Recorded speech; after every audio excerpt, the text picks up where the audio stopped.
Bab 10 Dunia Baru. Setelah mengantar Novi ke pinggir jalan, Budi menuju bengkel Evan. Di sana dia melihat Evan yang sedang mencuci tangannya yang kotor dan penuh oli di bak air yang ada di depan bengkel. Evan pun melirik ke arah Budi dan menyuruhnya menunggu di teras rumah Evan yang ada di samping bengkel. "Udah beres pacarannya? Cakep banget cewek lu, Bang," ucap Evan yang menghampiri Budi yang sedang duduk di teras rumahnya. Di depan terasnya terpasang tirai bambu sehingga wajah orang yang duduk di sini tidak akan terlihat. Di sini adalah tempat Budi biasa merokok ketika masih sembunyi-sembunyi dari orang tuanya. "Hei, Budi gitu loh, Bang," jawab Budi dengan wajah yang bangga. Meskipun mereka belum resmi pacaran, tapi Budi tahu bahwa Novi sudah terlambat untuk pergi dari cengkeraman tangan kotornya. "Nah gitu dong, daripada mikirin yang masa lalu terus lu. Mending senang-senang gitu sama cewek," ucap Evan sambil menepuk-nepuk pundak Budi.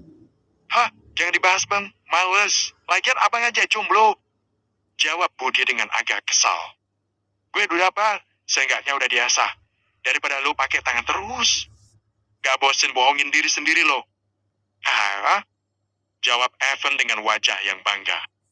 Evan berumur 30 tahun dan sudah cerai dengan istrinya. Saat ini dia tinggal sendirian di rumahnya setelah istrinya pergi meninggalkannya. "Iya Budi kalah deh.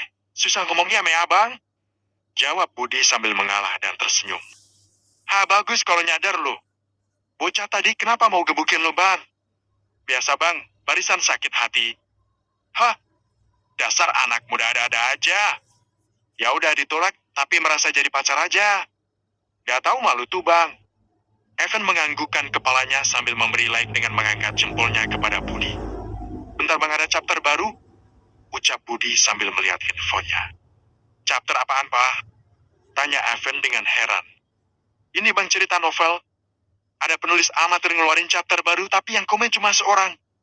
Kasian deh. Budi mau ikut komen dan ngasih review sama vote. Banyak yang silent reader ini," jawab Budi sambil mengetik komentar dan memberi vote-nya. "Seru ceritanya, Pak?" "Kagak sih, Bang. Budi cuma dukung penulis amatir lokal aja." "Bagus, Bang.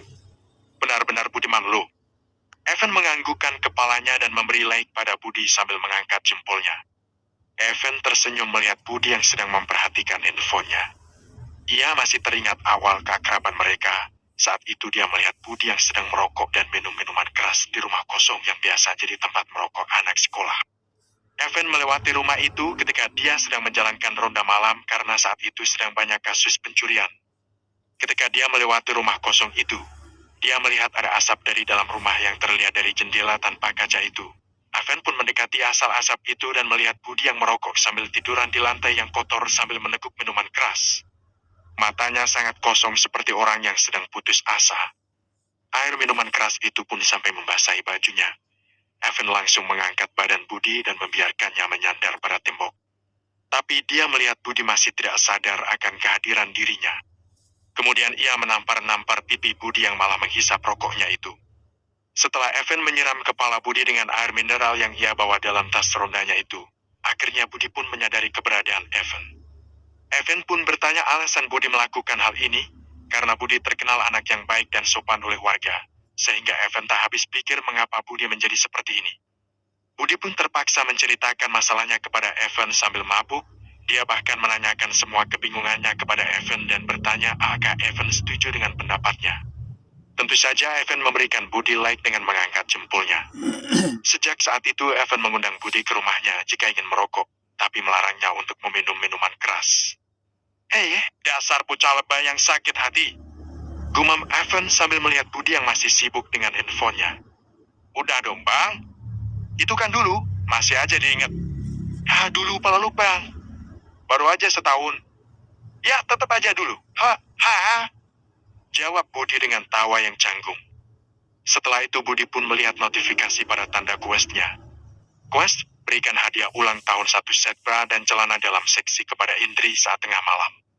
Hadiah, Jody Kendi X1, Jam Kendi X1, uang tunai rupiah 1 juta. "Selamat datang. Silakan masuk," sambut seorang pelayan toko pakaian dalam wanita yang sedang menyapa pelanggannya. Namun dia sedikit terkejut melihat bahwa yang datang adalah seorang pria muda yang memakai celana jeans dan sweater dengan tutup kepala, serta wajahnya memakai masker dan kacamata hitam. Anu mbak, saya boleh masuk? Iya pak, silakan masuk. Tapi bisa dibuka dulu masker sama kacamatanya. Maaf bukannya saya curiga, tapi ini aturan dari atasan saya jika ada pelanggan yang menyembunyikan identitasnya kayak bapak. Karena sekarang banyak tindak kriminal. Ucap wanita itu dengan gugup. Saat ini sedang banyak berita perampokan toko dan atasannya memerintahkan setiap penjaga toko untuk memastikan identitas si pembeli. Oh maaf, ya mbak, sebentar.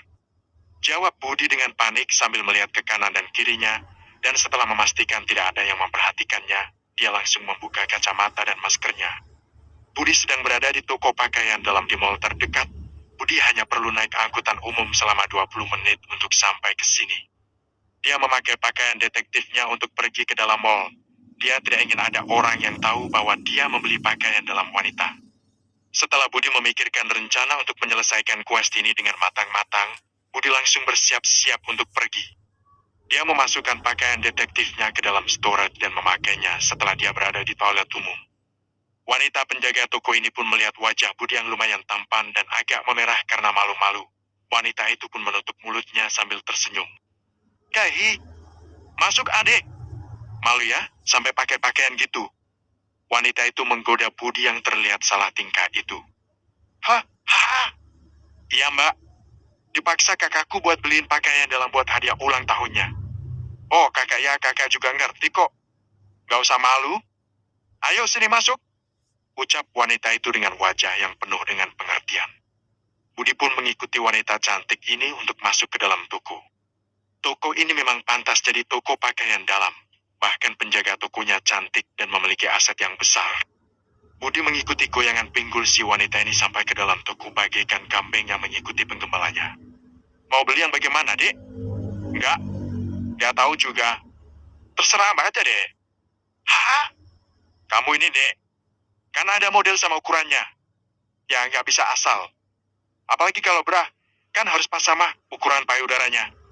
Ucap wanita itu dengan agak canggung karena harus menjelaskan tentang pakaian dalam kepada lelaki yang masih muda ini. Yang menurut mbak bagus saja, menurut kakak bagus saja. Budi teringat jika wanita ini tadi menyebut dirinya kakak dan membetulkan ucapannya. Kahi, kakak ajak kamu pilih-pilih aja ya. Nanti kamu bilang aja mana yang cocok. Budi menurut saja dan mengikuti wanita ini. Akhirnya Budi mengikuti program tur pakaian dalam untuk pertama kali dalam hidupnya. Wajahnya memerah melihat pakaian dalam yang beraneka ragam.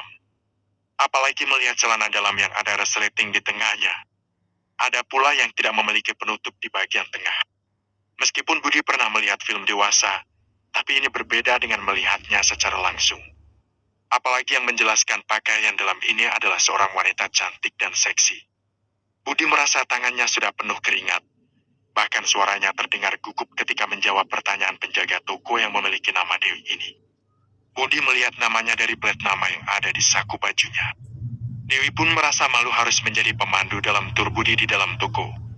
Dia merasa seperti sudah menunjukkan dunia baru pada pria muda ini. Karena pria itu terlihat gugup dan malu-malu. Tapi dia juga jadi merasa ingin menggoda pria muda yang malu itu. Dan senang melihat ekspresinya saat melihat pakaian dalam yang terlalu seksi. Ini gestring dek. Satu set sama branya juga. Dan kalau pakai ini, celana dalam gak bakal terlihat pinggirannya kalau pakai rok atau celana yang ketat. Ya iya. Jadi mau yang mana adik? Terserah kakak aja, aku bingung juga kak.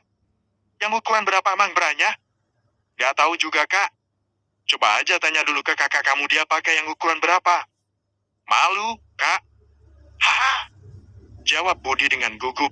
Dia pun menurunkan pandangannya ke arah payudara Dewi dan merasa jika ukuran Dewi hampir sama dengan Indri. Kakak ukurannya berapa? Tanya Budi dengan polos. Buat apa? Jawab Dewi dengan kaget.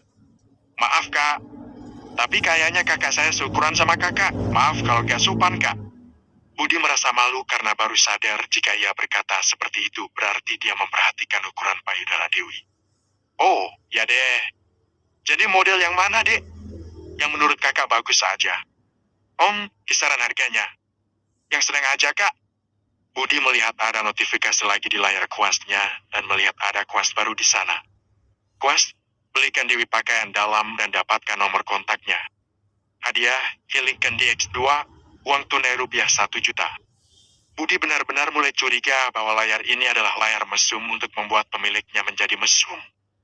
Budi menarik napas dalam-dalam, namun dia terbayang tubuh Dewi yang memakai pakaian dalam yang tadi ia lihat, dengan warna bra dan celana dalam yang hitam dan memiliki lubang di daerah puting dan kelaminnya. Diam, terlalu tinggi levelnya buat gue. Budi pun menguatkan hati dan pikirannya dan memberanikan diri untuk melakukan misi itu. Kak Dewi, aku beli yang sekitar harga 250.000 satu setnya. Aku beli 2 set aja, satu buat kakakku, satu lagi buat Kak Dewi karena udah bantu aku. Dewi melihat Budi mengatakan hal yang mengejutkannya sambil tersenyum. Namun ketika Dewi hanya diam saja melihat Budi, senyuman Budi terlihat berkedut-kedut. Gak ada maksud lain, Kak. Tolong terima rasa terima kasih Budi, Kak. Hah? Budi? Oh, jadi namanya Budi. Kamu jangan bercanda gitu dong. Sayang lo uang tabungan kamu. Jawab Dewi dengan agak canggung. Dia tidak menyangka bahwa Budi berniat membelikannya pakaian dalam, dan dia membawa uang yang cukup banyak untuk seusianya. Karena Dewi mengira Budi masih sekolah. Gak apa-apa, Kak. Aku masih ada banyak kok. Lagian ini bukan tabungan juga kok. Budi terpaksa mengatakan hal itu agar membuat Dewi mau menerima hadiahnya. Kamu serius mau ngasih kakak juga? Jawab Dewi sambil mengerutkan dahinya. Iya, Kak. Kan tadi kakak udah repot-repot ngejelasin semuanya. Aku jadi pengen ngasih tanda terima kasih sama kakak. Kamu gak ngikutin cara-cara menggoda cewek yang aneh di internet kan? Tanya Dewi yang masih mengerutkan dahinya. Langsung dibungkus aja, Kak. Budi hanya bisa tertawa dan berpura-pura